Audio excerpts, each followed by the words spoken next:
आयज सकाळीं हांगासर हो एक्सिडेंट जाल्लो आसा.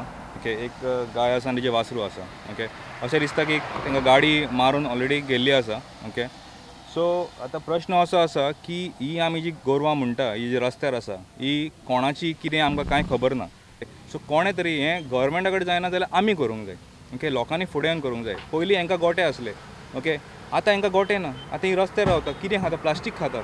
आनी ही जी आतां एक्सिडेंट जाल्ली केसीस आसा हांकां प्रॉम्प्ट मेडिकल असिस्टन्स येयना. रातचे केस जाले जाल्यार कोण करतलो? हांकां एक धाकटें एक व्हडलें एक हांगासर कागार दूख भोगता की लोक आमचो आतां गोरवांक सगळ्यांक रस्त्यार सोडटा आनी कोण तेजे परामर्श घेयना. पूण पंचायत आमी जायतेच करूंक सोदता पूण जागो मेळपाक मुश्कील खूब जाता आमकां.